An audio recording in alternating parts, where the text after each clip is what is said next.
Good morning, good afternoon, good evening, depending on when you listen to this. Welcome to the Evil Dungeon Master Universe podcast. I'm your host, the Evil Dungeon Master Vince.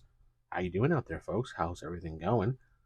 It's a Monday morning when I'm recording this, the day after Easter weekend. Hopefully, everybody had a nice time with their families and Easter egg hunts and all that other stuff that you do on Easter. But anyway, today's topic is actually going to be about my campaign, which I was surprised, but after talking about it briefly in some other episodes, some people wanted to hear more about my DC Heroes campaign and the Infinity Rings, which was my version of the Infinity Gauntlet at the time. So I will get into that.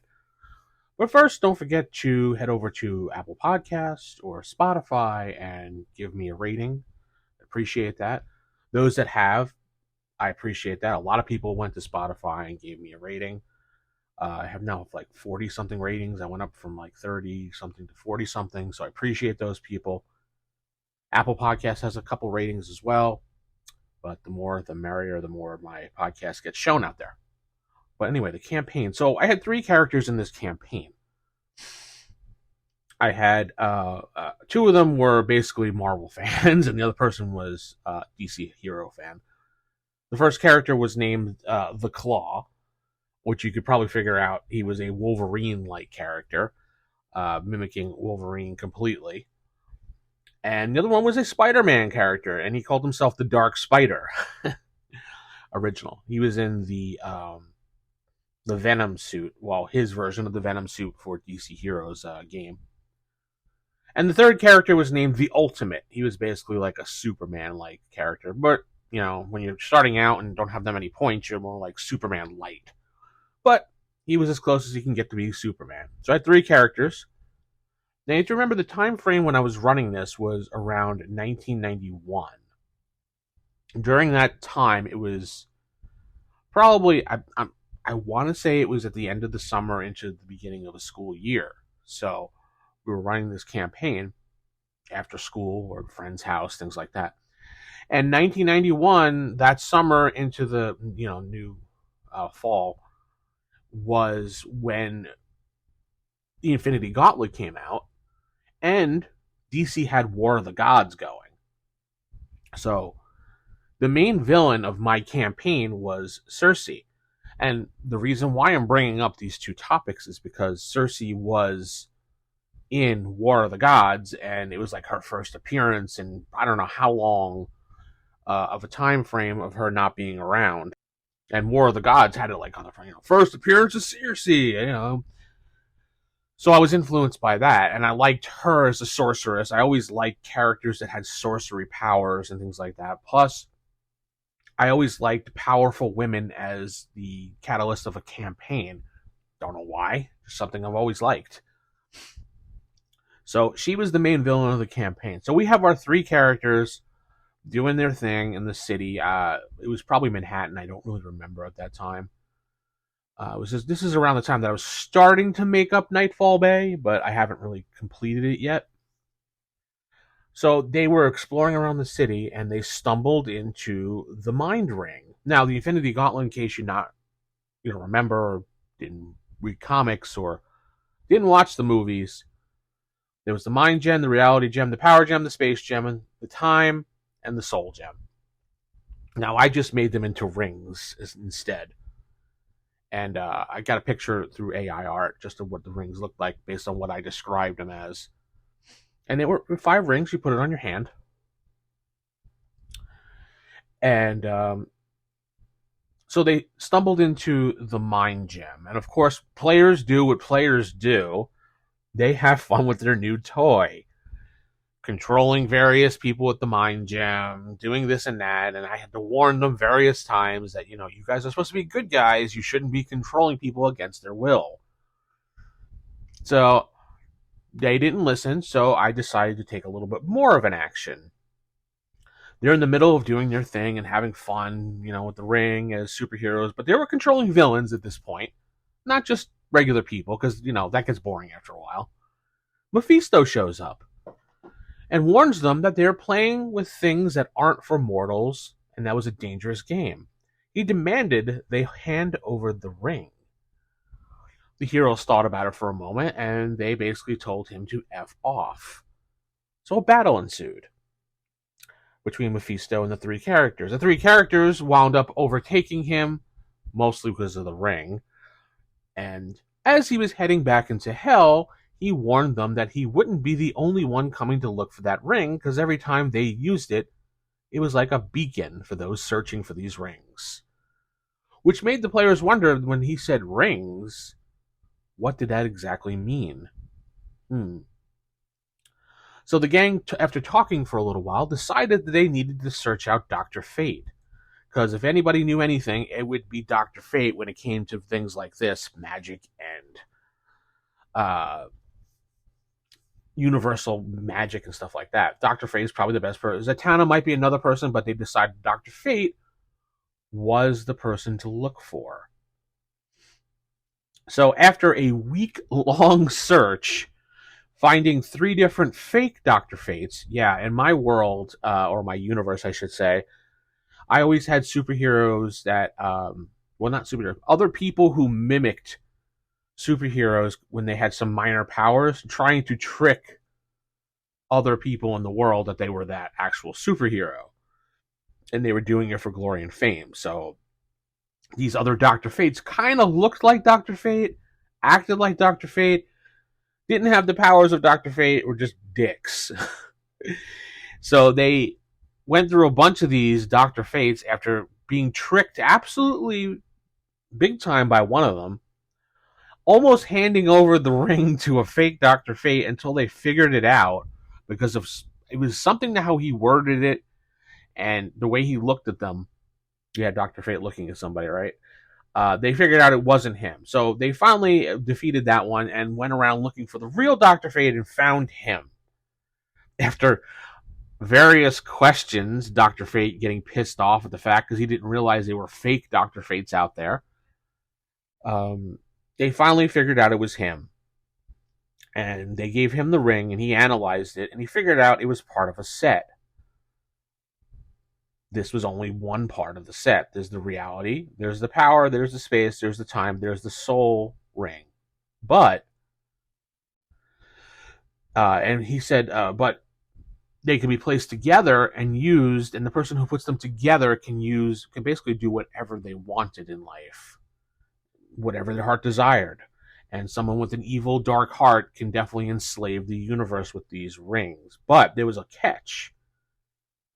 He said, while these rings can be used individually, placed on the same hand and used, they only will work together in unison if they find a bracelet with the Nightmare Stone on it.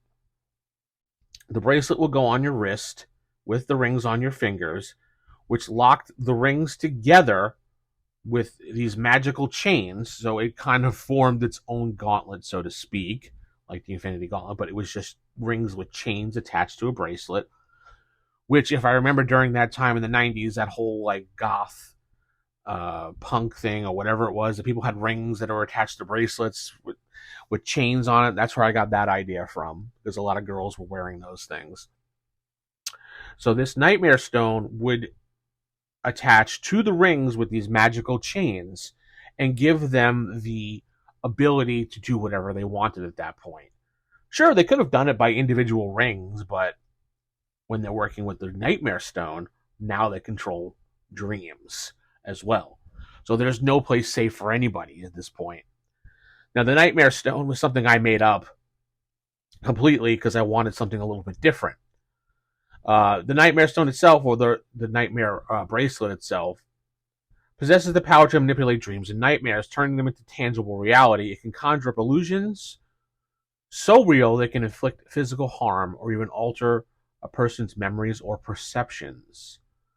It is believed the stone feeds on fear, growing stronger with each nightmare it creates. So that was what I was using for that. So after Dr. Fate explains to them what they have to do, he tasks the heroes with finding the Nightmare Bracelet, while he would gather up the Justice Society to find the other rings, in which the players just assumed that they were now part of the Justice Society. And Dr. Fate just went, yeah, sure, why not? and he just left to go because he had bigger and better things on his mind. Now, the players went after the Nightmare bracelet at this point, which they didn't exactly know where to find it. So they tasked Zatanna now at this point to help them out. And she was pretty much clueless to what was going on. And they explained everything to her. And she was like, okay, well, I can cast a magical summoning, magical location spell that may give us an idea where this is located. So they had to go gather some pieces for this magical spell to work. Obviously, components. This is all how a campaign works. Make players run around for various little things to help things work. So they got this stuff together and they figured out that it was, of all places, in Florida.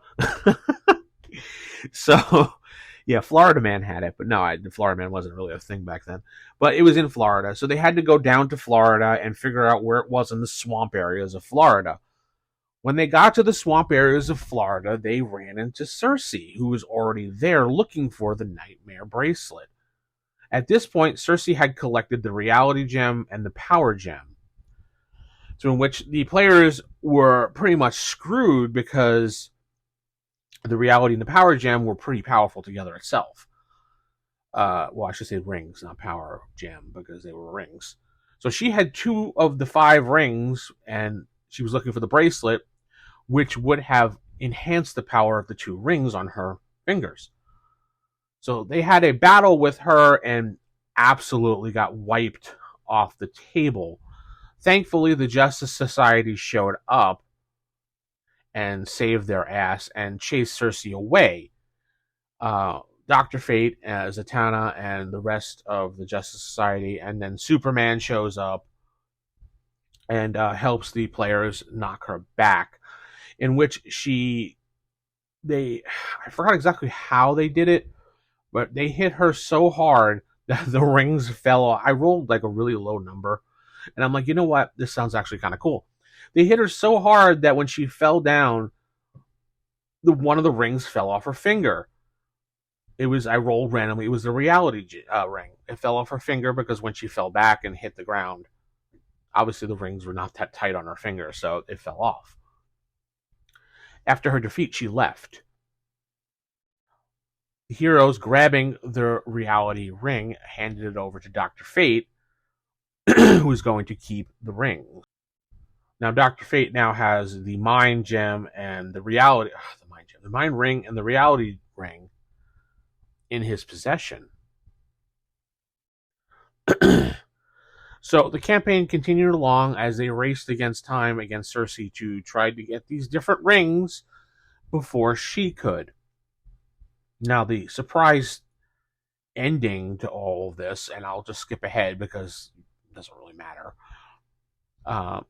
was that anybody that collected all of them had a chance to be controlled by them.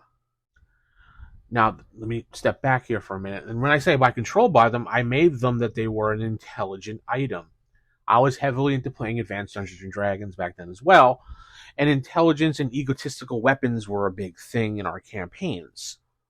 When we were playing with one individual named Joe, he always liked to throw those things in and have these weapons with, intelligence in them, and they would talk to you. So the gems, the rings, when placed together, had a chance to take over the person who possessed them, regardless if they were wearing them. As long as they were all together, they would possess them. So at the end, the heroes wound up beating back Circe and getting all of the rings, including the bracelet, but Dr. Fate fell to the rings.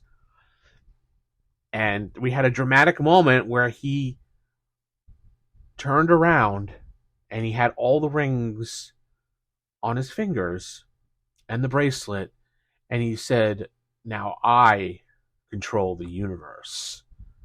And that's how I ended that campaign. Everything on a cliffhanger, because I wasn't sure where I was going to go with it at that point.